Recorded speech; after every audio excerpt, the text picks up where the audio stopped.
Annyeonghaseyo, this is meowmurai. Let's continue our game of Our World Is Ended, running on Nintendo Switch. Alright, and like I said, we are going for the Natsumi ending.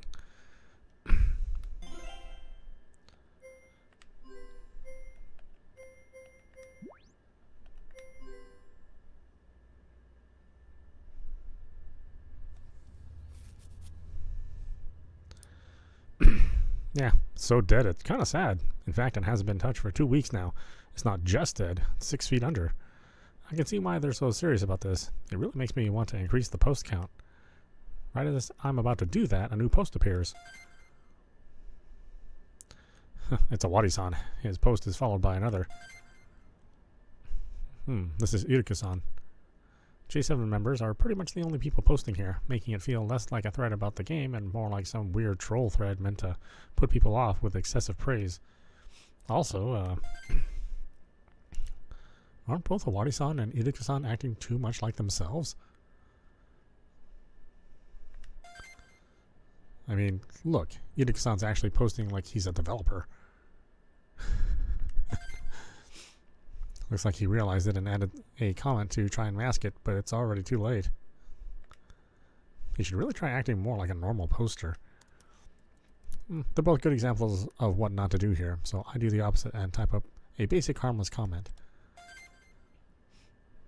It appears in the thread. No one should be able to tell that I'm a dev. Then again, I'm not sure if anyone besides us at J7 is looking at this thread. Anyway, a moment later, more comments appear. One's from Awadi-san. And the other's from Iruka-san. We're supposed to try and make this thread more lively. Why are they picking a fight with one of their own? Iruka-san types up another one of his unique ideas. I can't make any sense of this. I'll respond with another inoffensive comment, careful not to ruin the thread's atmosphere.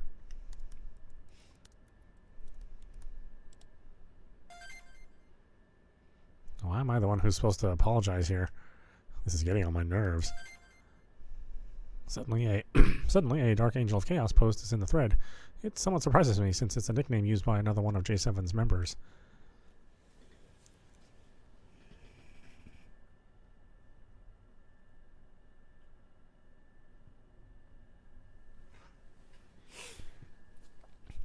I turn to a nearby desk and see a girl that wasn't there just a moment ago. She's facing her PC, not saying a word.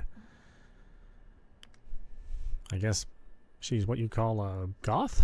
It's a peculiar fashion sense, and I don't know if it has anything to do with it, but she has a dark aura around her that makes her seem unapproachable.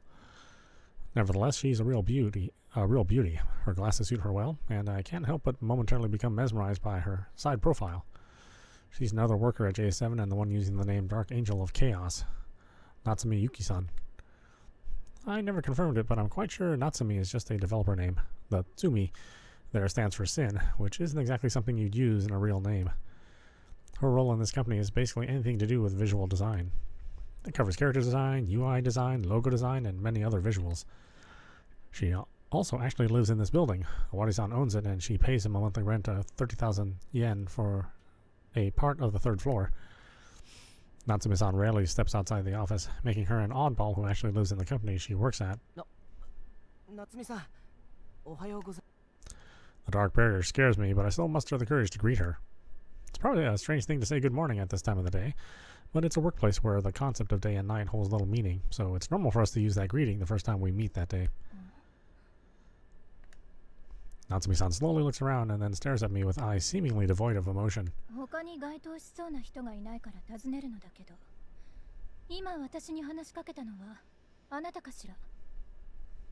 Hai, boku desu kedo. 一体どうしてそんなことをしたの？まるで意図がわからないのだけれど。意図ってそんな大げさな。今日初めて顔を合わせたわけですし、同じ職場の仲間として挨拶しておこうって思って。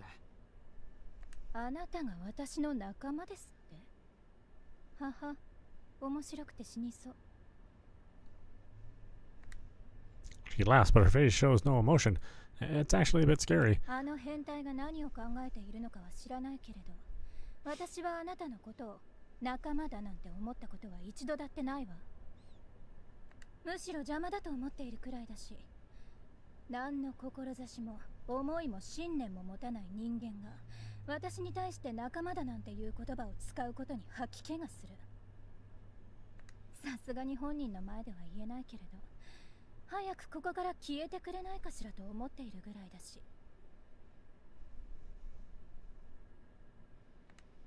Hey, I'm right here, before your eyes. I'd say that out loud, but the dark barrier around her is just too strong. She continues verbally attacking me, not pulling any punches whatsoever. だから私にむやみに声をかけないで、私の作業の邪魔をしないで、挨拶も不要、空気以下の存在に徹しなさい。 After those ice-cold words, she faces her PC again. すみません。 This isn't the first time she was so harsh to me, but although I often feel like she'll break me, I'm more or less used to it by now. The real problem is that I still don't know how to deal with her, still don't understand how distant I have to be. She just told me not to greet or talk to her, but I don't think she'll be satisfied with just that. After I started working here, there was a time period during which I avoided her, careful not to annoy her the way I did just now. Eventually she said some things about that, not to me directly, but just loud enough for me to hear. One time she said, "People who don't greet others aren't people. Even monkeys can communicate better." Then there was... Who is that frail-looking person that shows up here every now and then? If he doesn't talk to me and keeps acting so shady, I might just report him. Yes, those words were said by the very same Natsumi-san who just told me not to talk or greet her again. I still can't understand what kind of person she really is. Like her nickname, Dark Angel of Chaos, implies this girl is really chaotic. How shall I interact with her from now on? If I'm to keep working here, I'll have to find an answer to that. Now, what to do with the URL Natsumi-san linked? Albeit hesitantly, I move the cursor over it and click it. It takes me to another thread on Subchan. Its title is Judgment 7, Thread 6. You're the ones getting judged edition. Well, that sure doesn't sound nice. I take a deep breath and start reading it. I see. So it's basically a Judgment 7 bashing thread. That's sad by itself, but it's made even worse by the fact that it's actually really active. There's quite a lot of posts here. They're primarily talking about the world, setting, and scenarios. There's a single comment praising the character design, but the problem is the one who posted it. Dark Angel of Chaos. That's none other than Natsumi-san. I take a look at her. She's typing away with a blank look on her face. She's actually praising herself while using her own nickname. I don't know about anyone else in the thread, but we at J7 can instantly see what's going on here. I just don't get her. Her personality is just beyond me. I continue reading the thread. There's more criticism of the character design. Getting bashed this badly is disheartening, to put it lightly. I wonder how everyone else feels. Suddenly, the mood of the thread changes. The post gets replies from people who agree. Even those who are bashing J7 until now seems to rate Synchro very highly. Synchro? Isn't that... I feel the atmosphere of the room change and look at Natsumi-san again. She stopped typing praises for herself and is now looking at her PC screen. Her usually stoic face seems to be showing a hint of sadness, and she's not alone in this.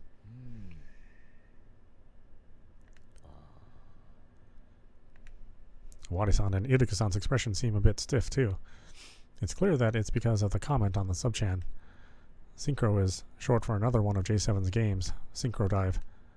As a newcomer to this company, I don't know much about the game. All I do know is that it's their third work and that it's an RPG with virtual reality as the main theme. I can't even begin to imagine what about it is making them look so troubled. At the same time, I'm actually surprised that J7 actually made a proper game once. That proves they're capable, so why aren't they doing it now? As I'm lost in thought, I hear Wadi-san speak, probably to try and fix the mood. Shokun, いつまでもこんな連中に好き勝手させておくのはどうだろう。そろそろ急を据えるべきではないかね。よく言ったな世界。我が輩も全く同じことを考えていたところだ。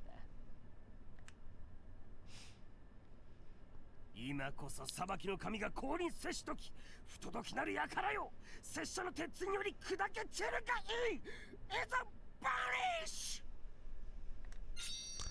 ュ。 Utica-san's weird voice echoes throughout the room, and man, he really has no shortage of delusional ideas, huh?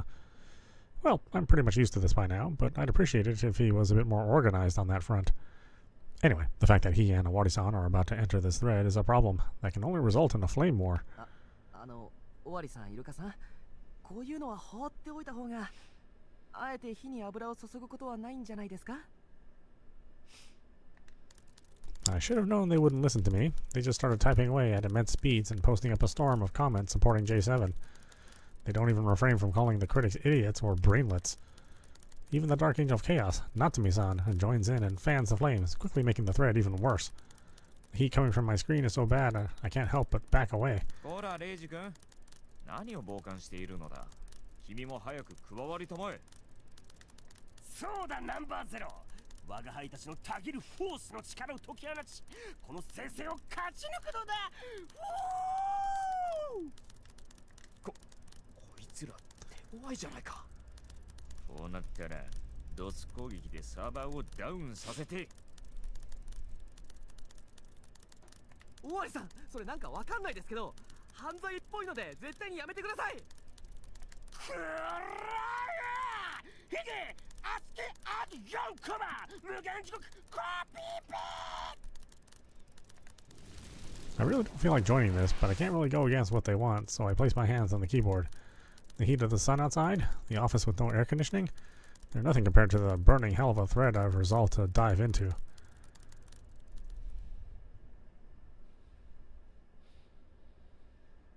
Judgment 7 Office Dev Room, 7/16/2017, Sunday, 5:08 p.m. 終わった。 I lie down on my chair. Naturally, the flame war at the J7 bashing thread ended with our defeat. They crushed us completely. Right now, I'm the only one in the dev room. Awari-san went to his penthouse on this building, while Irika-san went to the cafeteria lounge on the first floor. Natsumi-san returned to her living space on the third floor, most likely for a post-battle rest. As for me, it doesn't seem like I'll have anything more to do today, so maybe I should just return to my apartment. I still need to wash away what the shave ice left on my back. I should at least ask before leaving. Going all the way up to Awari-san is a hassle, so I just call him instead. The moment I reach for my phone, the door to the dev room opens and I hear a cheerful voice.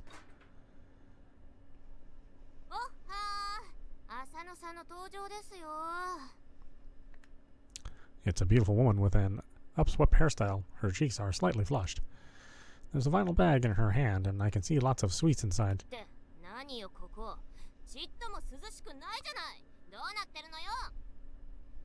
クーラーが壊れちゃったって話したでしょ。だから基地はすっごく暑いって。 The woman is followed by Yuno-san, the girl I parted ways with in Asakusa. She's also holding a bag full of sweets. ああ、そういえばあんたそんなこと言ってたわね。すっかり忘れてたわ。マジ最悪。 The woman walks into the room, places her stuff on the table, and looks at me. レイジ、あんた暇そうにしてるわね。だったら私のこと仰ぎなさいよ。 She walks closer to me, makes the free chair next to me, or takes the free chair next to me, the one that looks like it's from an elementary school, and sits down. はいはい、わかりましたよ。 I take the clear file and start fanning her with it. ちょっと、生ぬるい風しか来ないわよ。もっと気合い入れて仰ぎなさい。 Anyway, the one making me do this slave-like thing is another J7 member, Asano Hayase-san. Her role here is sound design, and she covers everything from BGM to sound effects. Oh, hi Muhammad. She's also blessed with a talent to break PCs and other equipment. It's so bad that her PC and musical keyboards both lack some keys. The result in her mails lacking text and music, lacking sounds, but she's the type of person to just not care about that. She's also Yuno-san's elder sister. They're not very similar, especially when it comes to a certain part of the body. This is Yuno-san. This is Asano-san. Huge breasts and tiny breasts. Kyoho grip and Delaware. Yep, they're completely different. レイジ、私の胸を見てたでしょ。バイトのくせに堂々とセクハラ。いい度胸してるじゃない。いえ、違いますよ。いやらしい気持ちなんかじゃありません。ただ姉妹なのに全然違うなって。Oh no, I just made a huge mistake. レイジ Her face is full of anger. A moment later, a punch flies into my eye. She doesn't hold back or show any sign of stopping. いててて、勘弁してくださいよ。勘弁なんかしないわよ。どいつもこいつも比べることは同じ。どうして男は胸の大小で女の価値を測ろうとするの？あんなものあったって別に使い道なんてないのにさ。But that's wrong. Large breasts can be used for many various things. Man, I almost said that out loud. If Wadi-san's pervertedness rubbed off on me, then I'll really need to do some self-reflection. お姉ちゃん、レイジ君いじめちゃダメでしょ。Yuno-san's words make Asano-san stop. いじめてなんかないわよ。女性に失礼なこと言うと痛い目に遭うってちょっと教育してやっただけ。 Though she argues, he actually stops punching. Thank you, Yuno-san. Seeing Yuno-san stop Asano-san makes it hard to tell who's the real elder sister. Seriously, Yuno-san is way more mature. ちょっとレイジ、あんたまた私たちの胸を見比べてたでしょ。 I don't feel like she'll let me off that easily this time, so I desperately try to hide it. 違いますよ。そんなことしてませんって。それより浅野さん、さっきから思ってたんですけど、ひょっとして酔ってます？ I sincerely hope this change of subject is enough to distract her. そうよ。なんか悪い？大人だもん。お酒飲めるもん。今日は朝からカラオケ大会だったから、そりゃお酒ぐらい飲むわよ。へえ、カラオケ大会ですか。浅野さんがいるならすごく盛り上がりそうですね。My half-hearted words instantly put her in a good mood. もちろん盛り上がったわよ。まず最初が私による夏メロメドレーでしょ。それから私による J-POP メドレー。さらに私による洋楽メドレーで、お待ちかねの私によるアニソンメドレーへと突入するわけよ。もう最高でしょ。さっきから浅野さん一人しか歌ってないようなんですけど、他の人はそれで大丈夫なんですか？他の人？何それ？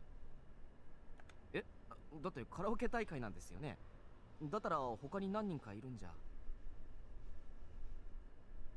はあ？あんた頭おかしいの？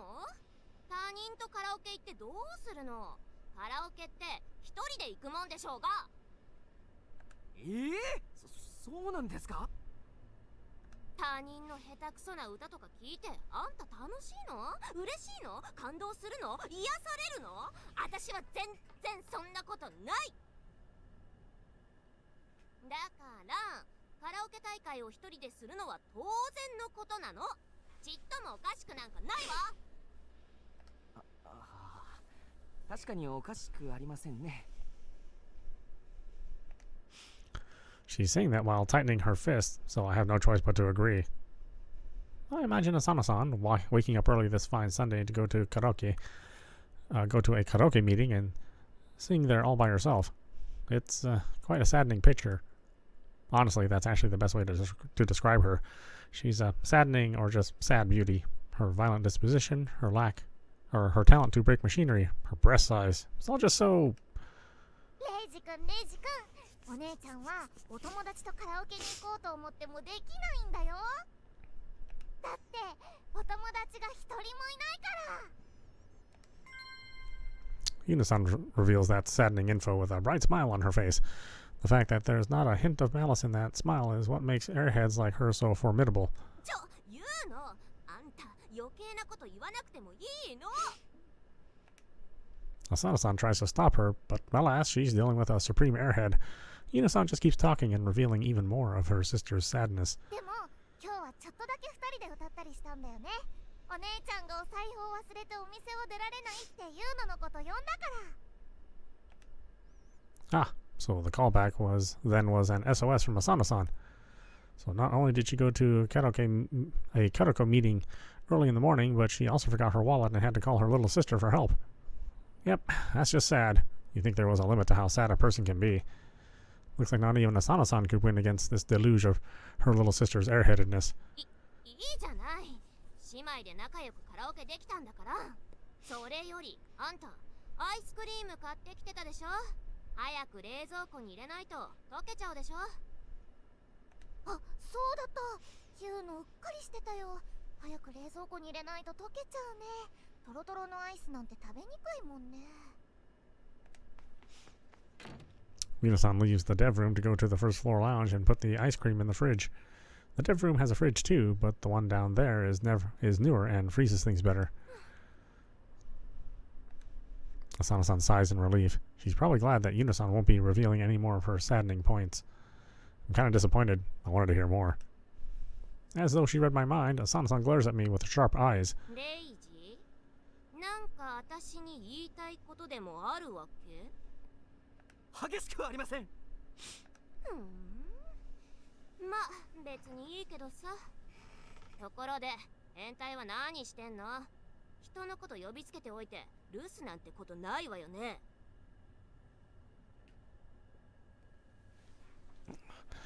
The word perv obviously refers to Owari-san. Natsumi-san and Asano-san often call him that, though they also use Owari. I'd say it's perv half of the time and Owari the other half. That aside, Asano-san just said something I can't ignore. オワリさんなら自分の部屋にいるはずですけど、浅野さん、オワリさんに呼ばれたんですか？そうよ。ちょうどユーノがカラオケ屋に着いた頃よ。電話がかかってきて、夕方基地に来いってさ。どうしてですか？どうしてって、セブン評議会を開くんでしょ？私はそう聞いたけど。え、セブン評議会をSeven councils are Judgment 7's most important meetings. It's imperative that all members, part-time workers included, participate in it. It's the first time I hear that we're having one today. As I stand there dumbfounded, the dev room's door opens up. I thought that Yuna-san had returned, but the one who comes in is Owari-san. お、浅野、ちゃんと来たようだね。感心感心。来たわよ。ちゃんとユーノも連れてね。でも終わり、あんたさ、セブン評議会開くにしたってどうして日曜日なわけ？日曜日って言ったら休日なのよ。私だってカラオケ大会で休日を満喫してたんだから。どうせ一人カラオケ大会だろうに。As you'd expect from someone who knew her for long, Owari-san is well aware of how saddening she is. 一人カラオケの何が悪いのよ。別に悪くはないさ。ただ、裏若き乙女がせっかくの休日に一人カラオケ大会というのはいささか残念に思えてね。Yes, I feel the exact same way. 浅野、ただでさえお前は言うのに比べると胸が残念なんだから、せめて行動ぐらいはどうにかした方がいいんじゃないか？ Yeah, she said that without any hesitation. 変態、あんたもなの？ Her voice turns rough. 胸なんてあったところで別に使い道なんてないでしょ。そんなもので女の価値を決めるんじゃない。それは違うぞ。浅野、お前は間違っている。Owari-san makes a face that's probably more serious than I've ever seen him make so far. 大きな胸には多種多様の使い方があるのだ。The pride and confidence he put into that statement makes me want to applaud him. よし、この間ダウンロードしたスペシャルな動画を今お前に見せてやろう。セクシー女優が大きな胸を使ってそれはもういろんなことをする様を。 He takes out his smartphone. 見せんでいいっていうか見せるな、この変態。 Asano-san snaps and showers Owari-san in punches. こら、浅野、やめるんだ。これは立派な社内暴力だぞ。やめろって。たったいまー。お姉ちゃん、今度は世界さんのこといじめてる。ダメだよ。世界さんは一応ジャッジメントセブンの社長さんなんだから。 The words happens to be makes me a bit sympathetic of him. Anyway, because of Yuna-san's intervention, Asano-san stops her violence. お姉ちゃん、一緒にお楽しみ会の準備しよう。テーブルにお菓子とか並べないと。ほら言うの。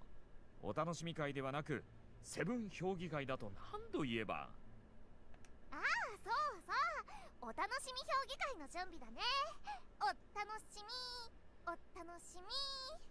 さあお姉ちゃん、行くよ。わかったわよ。Looking like she doesn't want to see Awari-san's face anymore, Asano-san accompanies Yuno-san to the conference room deeper in the dev room. やれやれ、ひどい目にあったぞ。レイジ君、俺は何か間違ったことを言ったかな。いえ、何一つ間違ったことは言ってません。個人的には尾張さんの勇気を尊敬します。でもその痛みは自業。ところで尾張さん、今も言ってましたが、これからセブン評議会を開くって本当ですか？ああ、本当だよ。あれ、ひょっとして言ってなかったっけ？実験を中断したあたりで思いついてね。急いでみんなには知らせたんだが、どうせ君は戻ってくるからって言うの忘れてたよ。He smiles. It doesn't seem like he feels the least bit guilty. 6時ぐらいから始めようと思ってるから、いつも通り準備はよろしくね。He slaps me on the shoulder and returns to his own desk. やれやれ、今日はもう帰れると思ったのにな。Though it sounds like I'm complaining, I'm not all that adverse to this. This will be the first Seven Council in a while. Everyone will be there, and I'm a bit excited to find out what we talk about. The fact that I'm actually glad to lose my chance to go home and rest shows just how comfortable this workplace has become for me. I'm not quite sure if that's a good thing, but instead of considering the dangers, I just go and help prepare for the Seven Council.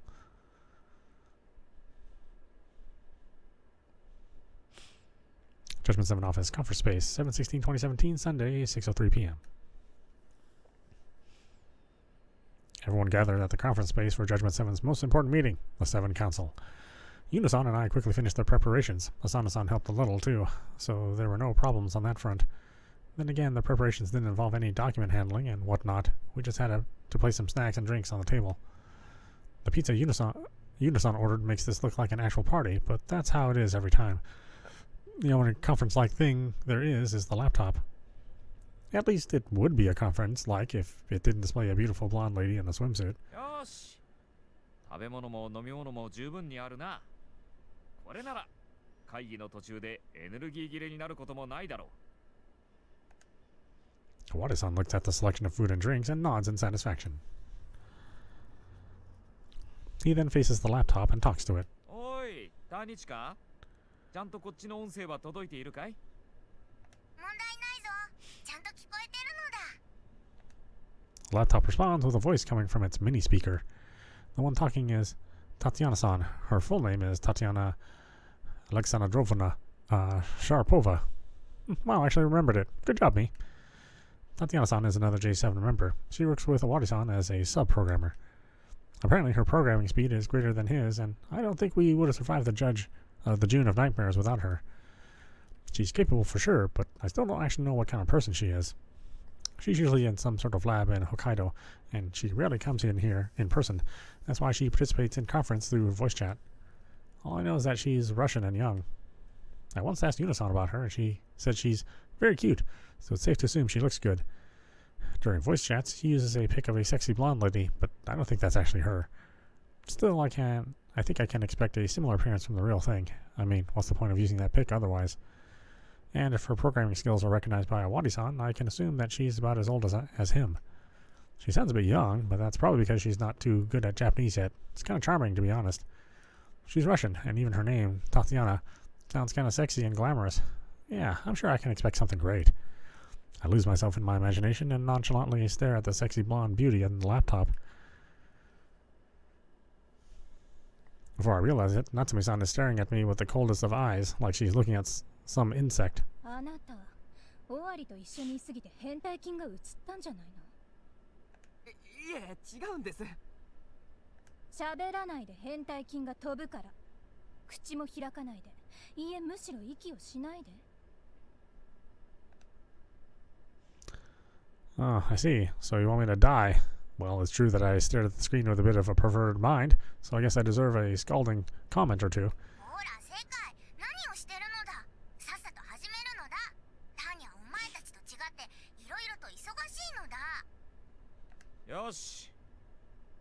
では始めようではないか。 Wadi-san stands up and clears his throat. ジャッジメント7、総勢7名がここに集結した。サッポー評議会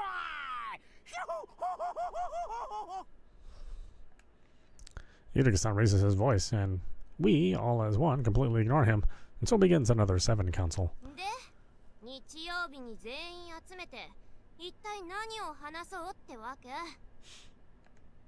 Asano-san bites into a sweet and hits Awari-san with that question. つまらない内容だったら呪いをかけるわよ。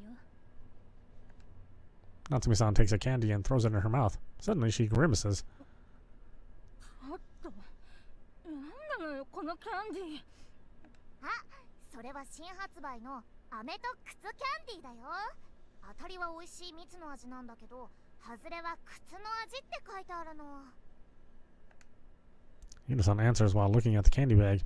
I just don't know what kind of comment to make about the product. パーティーで盛り上がること間違いなしって書いてあるから買ってきたんだけど、なっちゃん外れを引いちゃったみたいだね。靴の味って一体何なのよ。ちょっと見せなさい。 Natsumi-san takes the candy bag out of Yuna-san's hand. ちょっとあなた、靴じゃなくてムチでしょ。飴とムチキャンディーだとしても、ムチの味って何なのよ。お、これムチって読むのか。ユウの靴の味だったら面白いなって思って買ってきたのに残念だな。 I can't begin to understand why she thought that in the first place.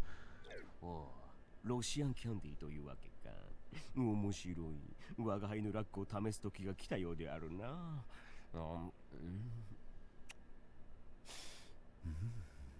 うまい。 Utica-san joins and makes the whole thing even more lively. Whoa, it started just 10 or so seconds ago and it's already derailed. Guess that's a Seven Council for you. うわ、ゲロまず。まさに靴の味って感じ。ちょっとお茶お茶。 Asano-san also pulled a bad one. How sad. そっちだけ盛り上がってずるいのだ。ターニョも混ぜてほしいのだ。 Tatiana-san complains through the laptop speakers, but everyone ignores her. We briefly play with the sweetened whip candy, and, well, the bag didn't lie. The party turned lively. But this is supposed to be a conference, right? I'd say that out loud, but it's clear I'd be ignored, so I just silently watch. It took about 5 minutes for the Seven Council to return to being a conference. で、結局このセブン評議会を開催した理由は何なのよ。このままパーティータイムになるんなら、私はビールを飲ませてもらうけど。 Asano-san complains despite contributing to the derailing.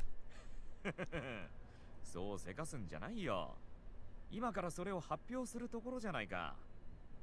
本日のセブン評議会の議題、それは。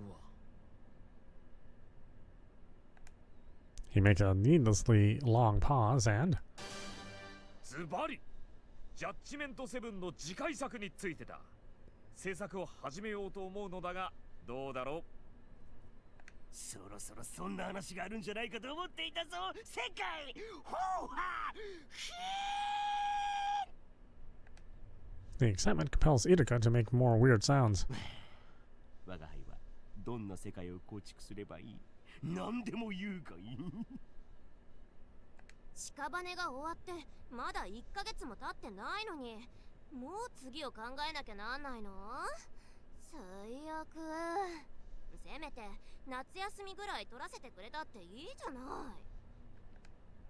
Asano-san gives a highly reasonable opinion. でもお姉ちゃん夏休みがあったって一人でカラオケ屋さんに行くだけだから、お仕事してた方が楽しいんじゃないの？そんなことないわよ。私にだって夏のバカンスの予定の一つや二つぐらいあるんだから。興味深いわね。具体的にはどんな予定なのかしら。それは、その。 She falls silent. It's pretty clear she has no plans like that, and Natsumi-san asked while being fully aware. 私はもちろん賛成よ。夏休みなんてどうせ取るつもりもないし。 Natsumi-san, you stay here even on your days off, right? Well, I know you live here, but still. ターニョも構わないぞ。どうせもうすぐ暇 I guess she's about to be done with some major research. 言うのも頑張ります。ゲーム開発は大変だけど、お祭りみたいでなんだかワクワクするからね。Honestly, I feel the same way. It's like preparing for a school festival. まあ別に私だって、嫌だって言ってるわけじゃないんだからね。それに7時以降はビール飲みながら作業できるし。Asana-san, I never heard of that rule. You and this company are so lax. But man, they must know things are gonna become hectic again when development starts. Despite that, they all seem to be up for it. I guess I shouldn't expect less from the members of a game dev company. レイジ君、君はどうかな？ It actually makes me happy that he asked my opinion. I mean, I'm just a part-timer. Anyway, I give an honest answer. 先月のような白場を勘弁してほしいですけど、新作を作り始めるのは賛成です。もうすぐ大学も夏休みになって時間も取れますし。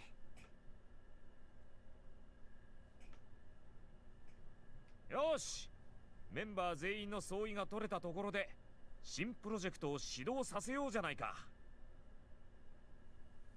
知っての通り、次の作品は我々ジャッジメント7にとって記念すべき7作品目となる。俺はそれをワールドプログラムによる拡張現実技術を使用した新機軸、新時代、新次元の RPG にしようと思う。ズバリそのタイトルは Waterton starts writing on the whiteboard. I engrave the words into my mind. ワールドエンドヘブンだ。 And so, after giving us the title, さあ、今からどんな RPG にするかみんなで話し合おうではないか。 he proudly throws everything else to us. It's just how J7 usually develops. Make a title that clicks and then try to think of what the game is about. It feels haphazard, but with employees like this, that's probably the best method. Now starts the actual party time, otherwise known as brainstorming. Everyone eats and drinks whatever they want while pressing their opinions, or presenting their opinions. 今度こそ可愛いキャラクターが出てくるゲームがいいな。ユーノ、さすがなのだ。タニも同じ意見だぞ。クマさんとかウサギさんとか出してほしいのだ。前に作った楽園ポロロッカは誰かさんのおかげでめちゃくちゃダークで気持ち悪い嫌な世界観にされてしまったからな。それ私のことを言っているのかしら。へえ、この私に意見できるようになったなんて随分と偉くなったものね、タチアナさん。いや、夏美さんの絵はすごいと思うのだ。でも普通に可愛いのも作りたいのだ。無理ね。可愛いだけの動物キャラクターなんて正直苦手だもの。そもそも人間に媚びを売っているようなキャラは虫唾が走るし。はあ、さすが夏美先生分かってらっしゃる。我が輩もダークでゴシックでカオスな世界観に一票だ。重厚で濃厚で混沌とした万人の理解など及ばない複雑怪奇な世界観設定こそ我が輩が最も得意とする領域。ビッバイツフリード。まあ私はどっちでもいいけどさ、強いて言うならあんま暗い曲ばっか作りたくないってぐらいかな。だって気分がすっごくめいるんだもん。 The fact that no one in this conference is acting reserved makes derails pretty common. 時にレイジ、ピザにかけるホットソースはどこである？拙者の脳が、我が輩の脳が刺激を求めておるぞ。 Looks like his excitement made him forget the whole thing where he calls me number 0. He returns the name he uses more often, Reiji. It doesn't change the fact that what he's speaking is mostly a mess, but whatever. はいはい、ちゃんとここにありますよ。どうぞ。 The hot sauce here is a special sauce that comes with the pizza when you pay extra. There's habanero in it, and even a little bit of it is really hot. おほほほ、やはりピザにはこれが不可欠なりよ。Yurika-san pours a significant amount of the sauce on a pizza slice and forces it into his mouth. Nice! As Yurika-san releases a sound of joy, Asana-san looks at him like he's a cryptid or something. いるか。あんたよくそんなの食べられるわね。信じらんないわ。舌と頭が壊れてるんじゃないの？お姉ちゃん、カレーは甘口しか食べられないもんね。いいじゃない。甘口が一番美味しいのよ。味にも設定にもスパイシーな刺激というのは必要不可欠なのだ。朝のまだまだのようだな。っ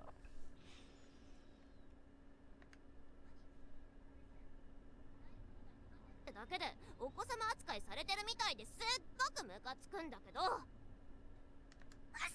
イルカをパンチなのだ。カレーの甘口をバカにするやつは許さないのだ。オッケー、とりあえずパンチしとくわ。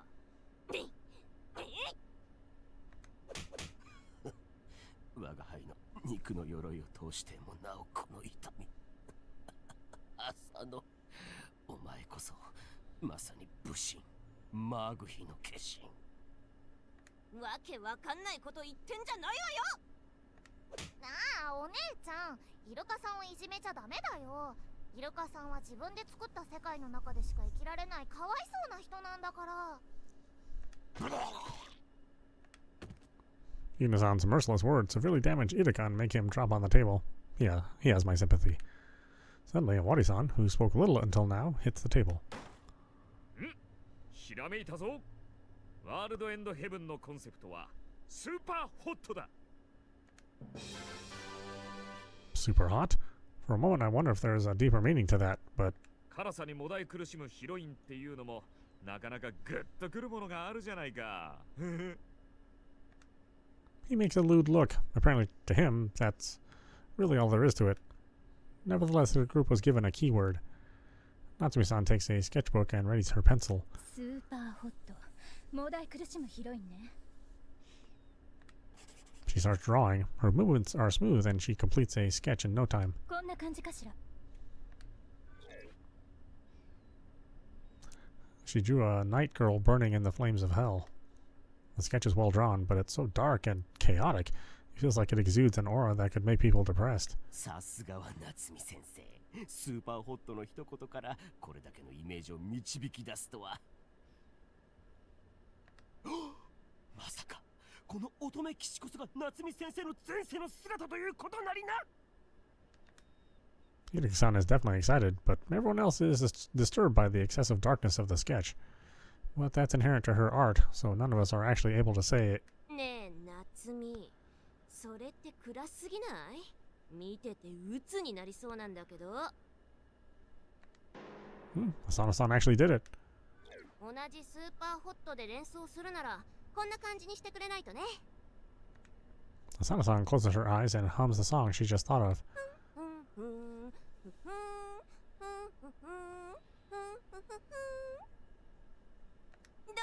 いい感じでしょ？ Sorry, but I can't tell, like, at all. Though Asano-san doesn't realize it herself, she's actually severely tone deaf. The song she just hummed was actually just an incomprehensible array of sounds to us. あ、ユーノ、通訳しますね。Yuno-san declares, takes a deep breath, and starts to hum. ほんほんほんほんほんほんほんほん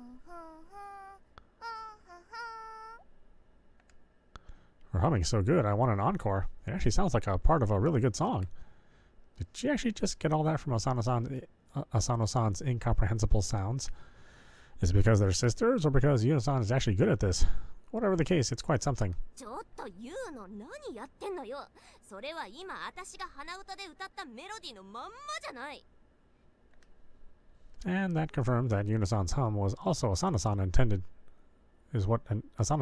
to hum. What's shocking here is the fact that Asano-san couldn't hear the difference between her and her sister's humming. Tone deafness sure is something. 浅野、あなたって本当に残念な姉よね。Natsumi-san sighs. 夏美、それは聞き捨てならないわね。私のどこが残念だっていうのよ。その問いをしていること自体が残念だというのよ。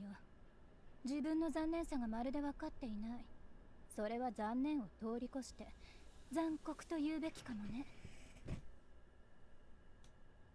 ああ、基地の中に引きこもってるだけのネクラ女に残念呼ばわりされる筋合いはないんだけど。Asana-san flares up at Natsumi-san. If this keeps up, things might turn sour. They might even start to fight. I hastily speak up. 浅野さん、今のフレーズすごく良かったです。スーパーホットな単語から即興であんなフレーズを考えられるなんてさすがです。I exaggerate a bit, but it's true that I like the melody. I thought she'd cheer up, but instead she just targets me instead. レイジ、あんたどうして私が鼻歌歌った時にそう言わなかったのよ。いや、それはその。I don't have the courage to be honest and say that she's too tone deaf for me to tell what she's trying to hum. なんかすっごくムカついてきたわ。とりあえずあんたのこと殴らせてもらうわね。Asana-san cracks her fingers. She's being so unreasonable. But if it helps prevent Asana-san and Natsumi-san from clashing, then I'd say it's worth it. As Judgment 7's assisting director, I give in and make the sacrifice, accepting the punch head on.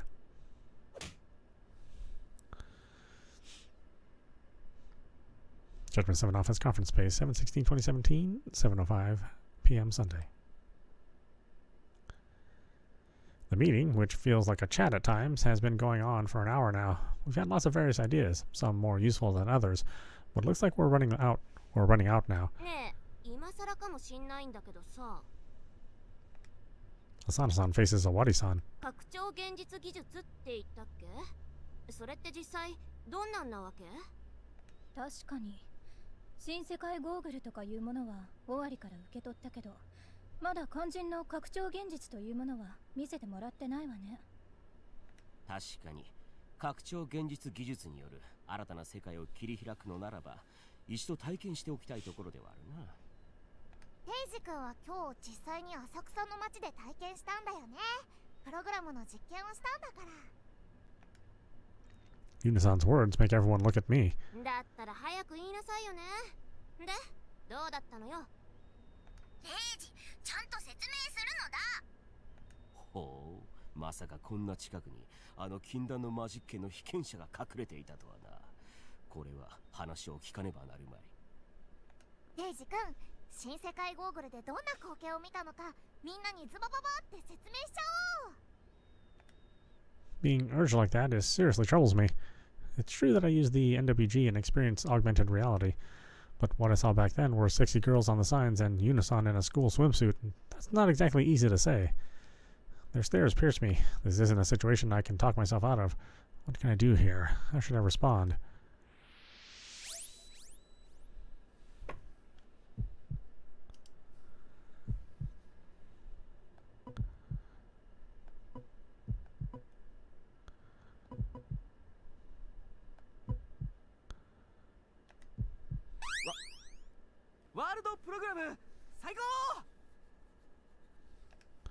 Crap. The panic made me say something weird. How do I get out of this? だから何が最高だったのか、それを聞いているんだけど。ですね、最高にすごい光景でしたよ。それはもう驚くほど最高な。なんだか歯切れが悪いわね。Natsumi-san looks at me with suspicious eyes. あなた、この変態と共謀して何かいかがわしい光景でも見てたんじゃないの？ Are you Sherlock Holmes? いかがわしい光景とな。まさか異世界ロロロへの扉が開きかけたということか。それは興味深い。終わりもレイジも最低。で、具体的にはどんなの見たわけ？正直に話しなさいよ。だからそれはですね、言葉では説明しにくいっていうか、なんていうか。I fall silent, and Natsumi-san directs her next question towards Yuno-san. ユーノ、その時の状況を詳しく教えてくれない？それで大体わかるから。Again, are you Sherlock Holmes? 世界さんがレイジ君にとびっきりのご褒美を見せてやるって言って、それから X モードっていうのを起動して、そしたらレイジ君が急に「ノー!」って言って驚いて、それから。 Oh no, if Yuno-san tells her about my state back then, Natsumi-san will instantly understand what really happened. Alright, I give. I'll admit what I saw and shift the blame to Awari-san. He's the one who showed me everything about without asking me about it. I opened my mouth to start making excuses when...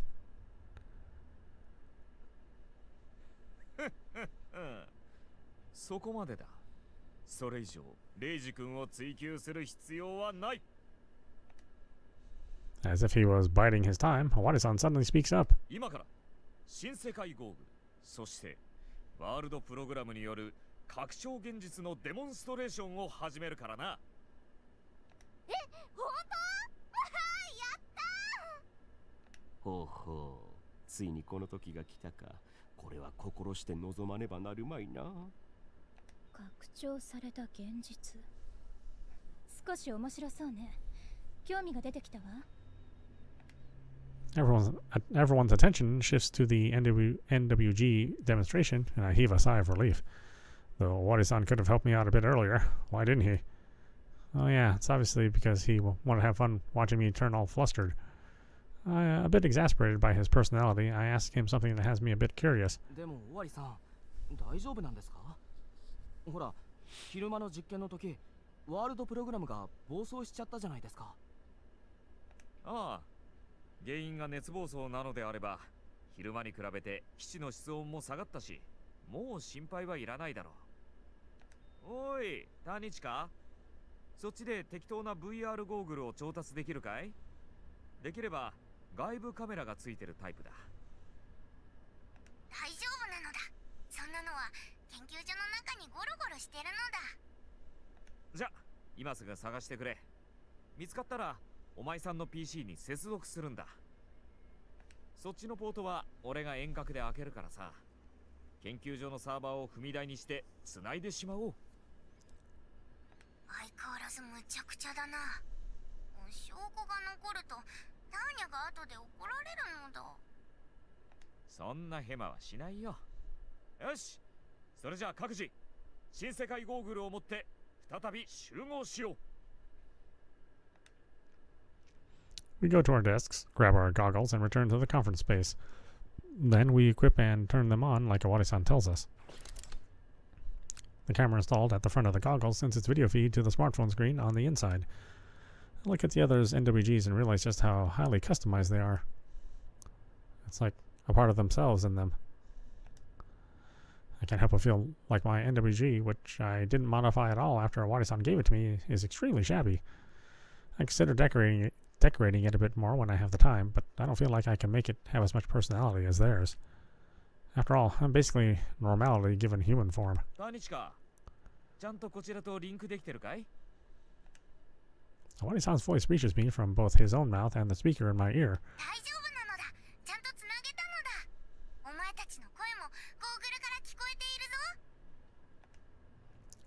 Tatiana's voice comes out only from the speaker. よし、それでは拡張現実のデモンストレーションを始めよう。ワールド Awari-san does something on a separate laptop from the one Tatiana-san's using to chat.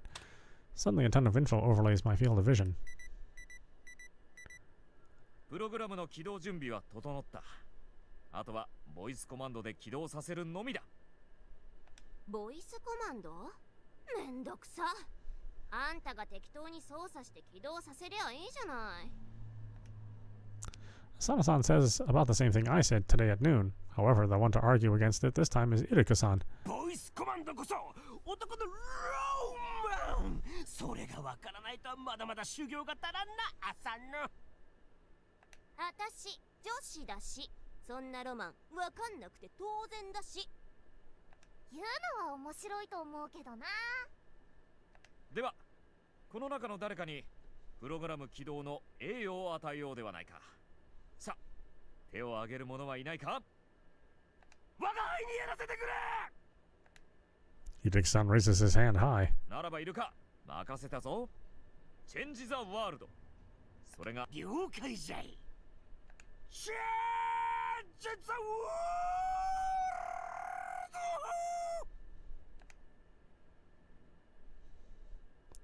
ド。 Looks like the way he said it was just too weird for the program to recognize it. Can't blame it, to be honest. おいおい、それじゃさすがに無理だろう。ちゃんとチェンジ・ザ・ワールドって。あ、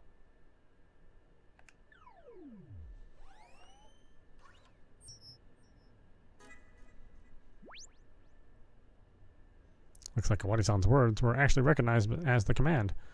Just like in Noon, a filter covers my vision, and various info is displayed on my vision. なんかすごいよ。我が輩たちは今電子の海に漕ぎ出そうとしているのか。皆の者出港の準備を。Yuno-san and Iruka-san are giddy, but the rest aren't as impressed. まあちょっとドキドキはするけどこの程度じゃね。拡張現実っていうにはまだほど遠いんじゃないかしら。Asana-san and Natsumi-san agree on something for once. 世界、ターニャは退屈だぞ。早く何か面白いものを見せるのだ。 Even Tatiana-san is complaining. 分かっている。この新世界ゴーグル、そしてワールドプログラムの真のポテンシャルを今こそ見せようじゃないか。Awadi-san does something on his laptop and augments our vision.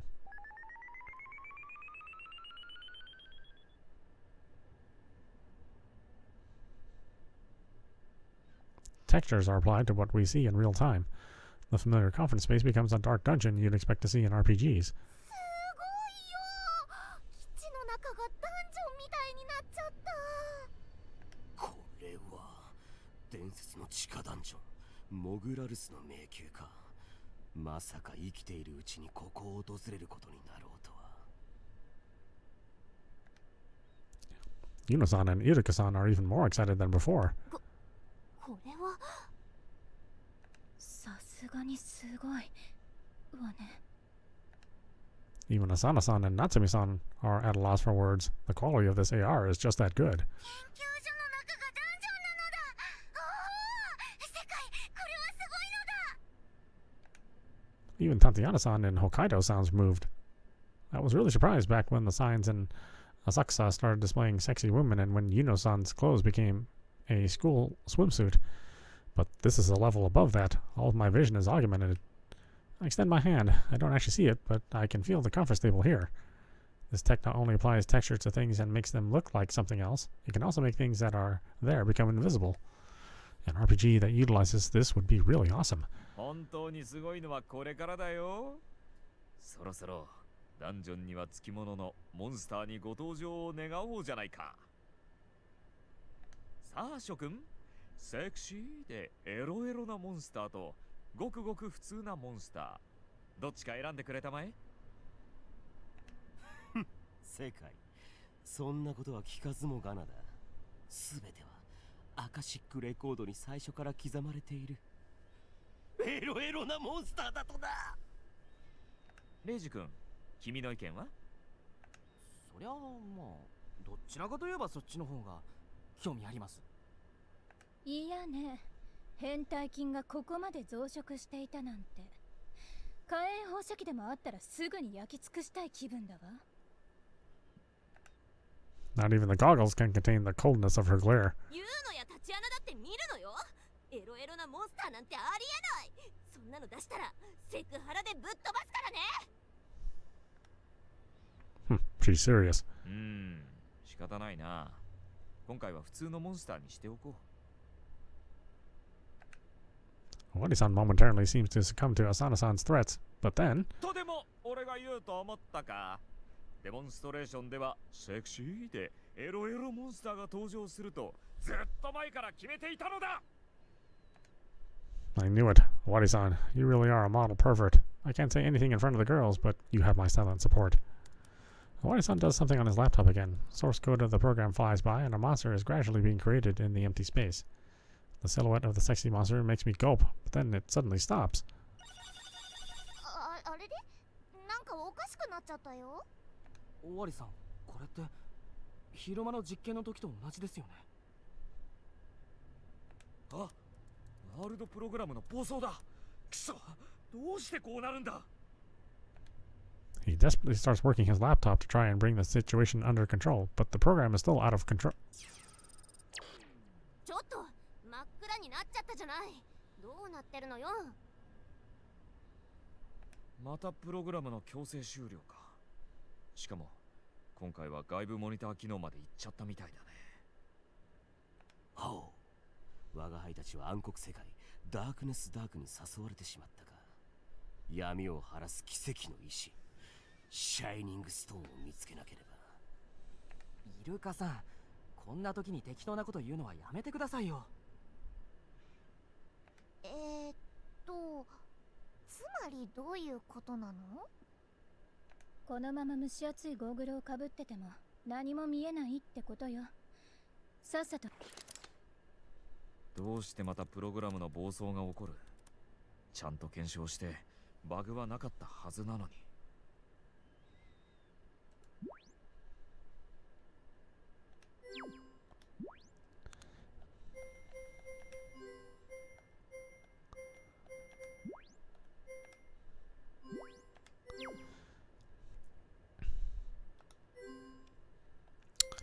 Okay, why don't we stop it there? This is meowmurai. You've been watching Our World Is Ended, running on Nintendo Switch. Anyway, I hope you enjoyed watching. I will see you at the next stream.